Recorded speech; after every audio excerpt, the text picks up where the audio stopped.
Selamat datang kembali di mata kuliah online atau materi IT for Marketing atau IT untuk konsentrasi pemasaran.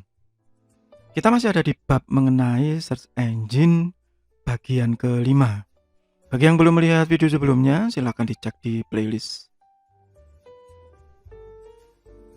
Di bagian pertama dari bab ini, saya menjelaskan mengenai pemahaman dasar dari search engine. Kemudian saya lanjutkan mengenai jenis-jenisnya. Terus ketiga, bagaimana cara mengintegrasikan antara teori dan praktek kalau kita di pemasangan iklan yang berbasis search engine. Kemudian di bagian sebelumnya atau bagian keempat, saya membahas sekilas mengenai algoritma yang ada di dalam search engine. Nah, beberapa orang waktu melakukan SEO atau search engine optimization itu ada yang menggunakan konsultan, ada yang menggunakan cara instan. Ya. Nah, seperti ini misalnya ada beberapa website ya, banyak sebenarnya. Saya kasih contoh beberapa aja, saya kasih contoh 2. Ada yang dari luar namanya SEO Clerk ya.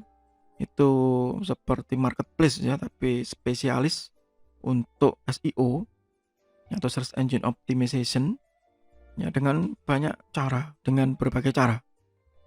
Seperti itu. Ini saya capture yang 2018 ya.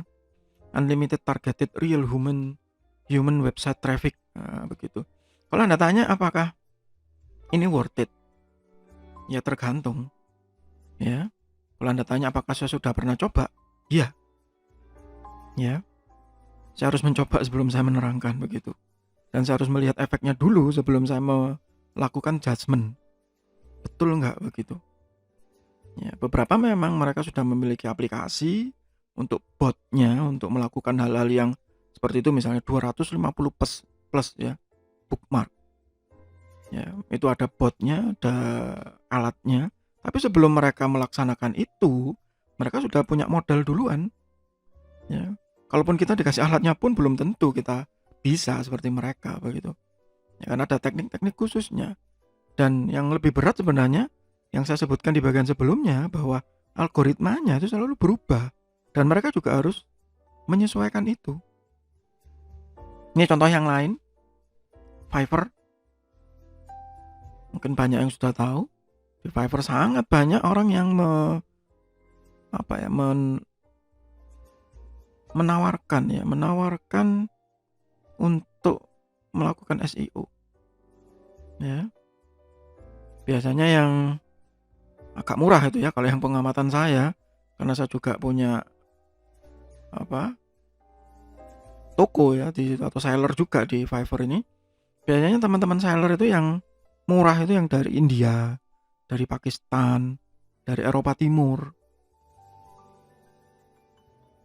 dari Cina. Tapi kalau Cina banyak diblokir ya kalau di Fiverr, karena mereka banyak melakukan fraud ya, kecurangan.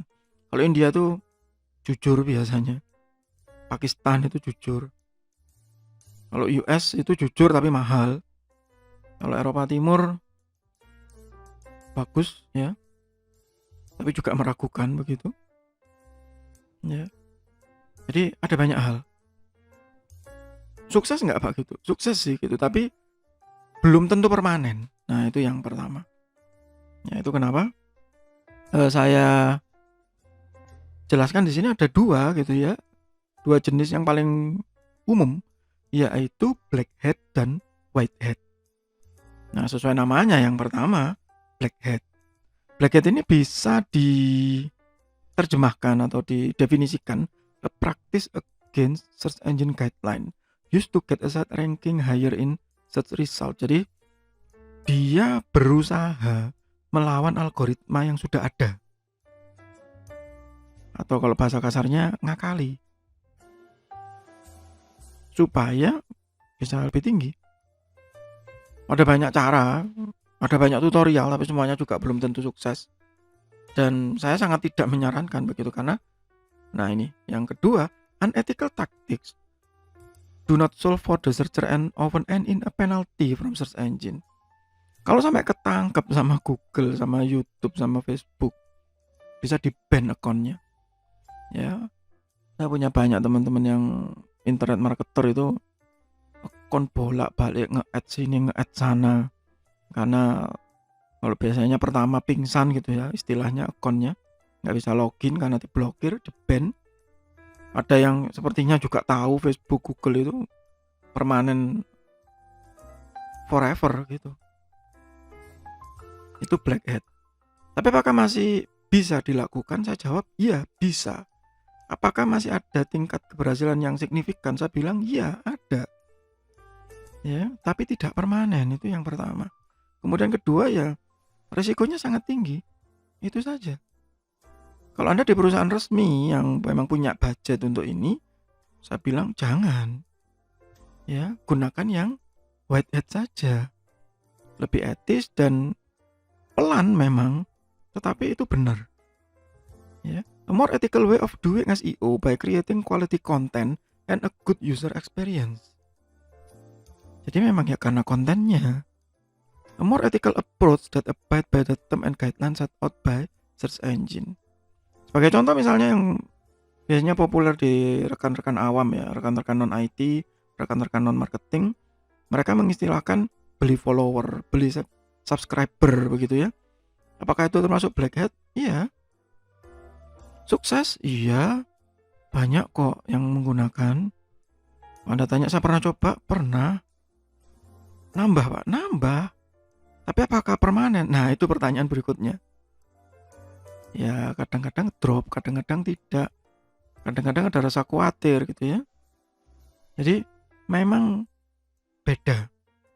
Ya meskipun nanti saya jelaskan begini, Anda milih ya black hat ya, tetap milih black hat, ya silakan. Anda yang suka bermain api ya silakan begitu.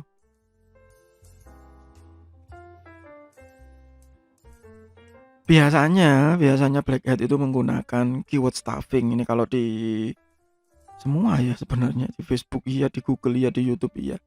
Keyword stuffing ini refers to the practice of filling your content with irrelevant keyword in an attempt to manipulate where the page rank on search result pages. Saya ambil contoh ya, ada satu rekan saya yang jadi digital marketer ya.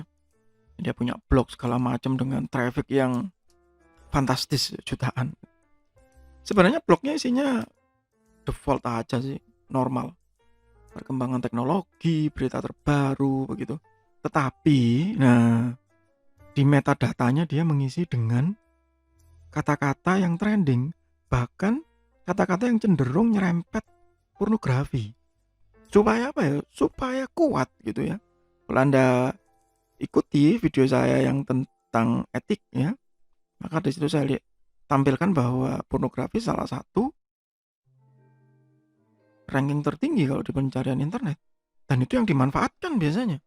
Padahal websitenya bukan, atau kalau YouTube konten videonya bukan pornografi, tapi menarik saja, magnet saja. List of phone number without substantial added value. Ada yang ya biasanya berkedok penawaran, kita disuruh ngentri nomor telepon segala macam, kesedot lah data kita. Block of existing cities and states a web page is trying to rank for. Mencari siapa yang viral sekarang misalnya. Wah, ada pilkada di sini. Ayo kasih kata kunci itu. Ada pilkada di sana. Ayo kasih kata kunci itu. Nah, itu misalnya. Padahal isinya apakah sesuai itu? Biasanya tidak sih. Repeating the same word of phrases so often that it sound unnatural. Nah, ini biasanya menggunakan aplikasi bot. Banyak Pak, banyak. Yang jual banyak. Ya. Nanti kalau mereka merasa sudah tidak natural, unnatural, maka mereka menggunakan parafrase. Dirubah-rubah. Nah, kalau banyak malah dirubah semua. Ada toolnya juga. Anda bisa cek video saya yang di channel kalau kuliah virtual ya. Di playlist review situs manfaat itu ada satu review saya tentang satu website yang melakukan parafrase gratis. Ya, kalau untuk riset ya itu bermanfaat sih, menghindari plagiasi. Kalau untuk internet marketer ya untuk ini begitu. Nah, ini contoh content automation.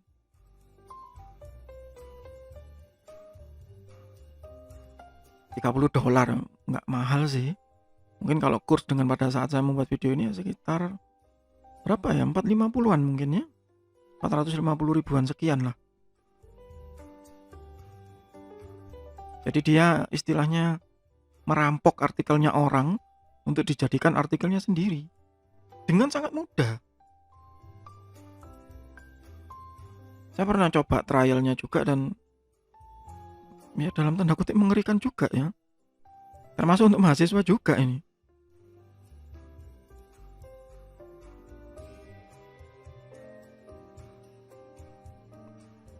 Untung saya kalau ngajar pakai bahasa Indonesia nah begitu, jadi aman masih, nggak bisa pakai ini kan bahasa Inggris. Ya jadi itu untuk sementara di bab mengenai search engine. Ya banyak nanti yang akan dibahas lebih lanjut di dalam praktikum, karena ini yang nanti akan mendominasi ya, selain yang advertising ya. Dan saya tidak terlalu ke arah toolnya, karena sekali lagi ingat bahwa tool ya tadi sudah saya sebutkan di bagian sebelumnya itu selalu berubah, tidak pernah ada yang sama.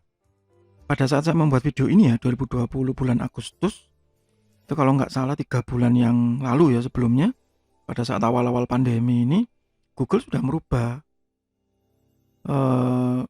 algoritma, sehingga kalau yang memang profesinya internet marketer, digital marketer, ya marketing digital segala macam, ya harus belajar lagi melihat press release-nya Google, mana yang berubah, mana yang harus disesuaikan, mana yang harus diadaptasi, dan biasanya itu di grup-grup sudah sangat ramai ya begitu ya. Dan sama seperti konten-konten ini week ini ya, itu bisa jadi nggak laku sudah begitu ya.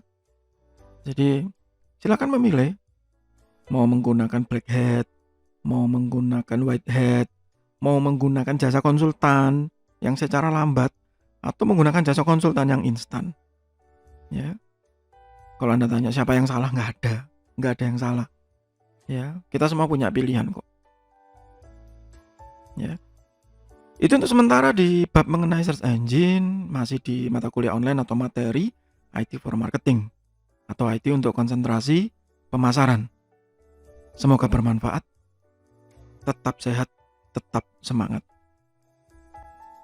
Terima kasih.